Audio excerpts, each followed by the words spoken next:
রক্ত না থাকে গণতান্ত্রিক উত্তরণের দেশ। তালিকা হয়নি, আমাদের ৭১ সালের মুক্তি সংগ্রামের শহীদের তালিকা হয়নি, এবং আমরা এখন ২৪-এর গণ অভ্যুত্থানের তালিকা নিয়েও নিশ্চিত হতে পারিনি।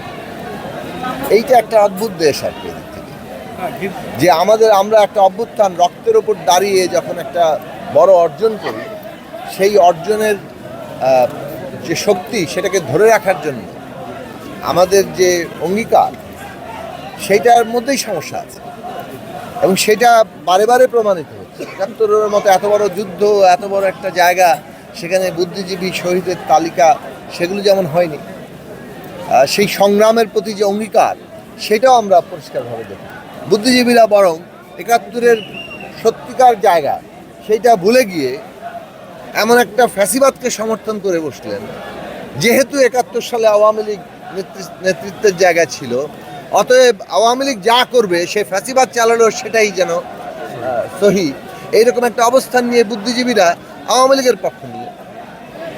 আবার এখন আমরা দেখছি যে এই যে ২৪-এর পরে যে গণ অভ্যুত্থান, সেই গণ অভ্যুত্থানের পরে যে সরকারের কর্তব্য ছিল যে আমাদের শহীদের তালিকা যথাযথভাবে নিরূপণ করা, প্রত্যেক শহীদের মর্যাদা রাষ্ট্রীয়ভাবে নিশ্চিত করা, আহতদের দায়িত্ব গ্রহণ করা, শহীদ পরিবারের দায়িত্ব গ্রহণ করা, এই সমস্ত জায়গাগুলো খুব গুরুত্বপূর্ণ ছিল। আমরা গণসংহতি আন্দোলন জিএসএ পরিষ্কার করে শুরু থেকে এগুলো বলে আসছি যে এইটা হচ্ছে আমাদের প্রথম কর্তব্য, কারণ এটার মধ্য দিয়ে আমাদের অভ্যুত্থানের যে শক্তি সেইটাকে আমরা জাতীয়ভাবে যে ধারণ করি, সেই জায়গাটা তৈরি হয়, সেটাও আমরা করতে পারলাম না। আমরা বলেছি যে একটা ন্যূনতম জাতীয় ঐক্যমত্যের মধ্য দিয়ে আমাদেরকে এই গণতান্ত্রিক উত্তরণে যেতে হবে। হ্যাঁ, নির্বাচন ইত্যাদি প্রতিযোগিতা থাকবে, কিন্তু সেইটা এখন আমাদেরকে এমনভাবে আমাদের ঐক্যকে ছাপিয়ে গেলে আমরা অভ্যুত্থানকে বিপর্যস্ত করি। আজকে সেই পরিস্থিতি তৈরি হয়েছে। এখন আমাদের প্রয়োজন হচ্ছে ঐক্যবদ্ধভাবে বাংলাদেশের গণতান্ত্রিক উত্তরণের কাজটা করা। যে প্রশ্নটা এখানে করা হয়েছে যে বুদ্ধিজীবিতা খুব জরুরি, কারণ চিন্তার জায়গা যদি না থাকে, দিশা যদি আমাদের সামনে না থাকে, তাহলে তো আমরা পথ হারানোর জায়গা থাকে।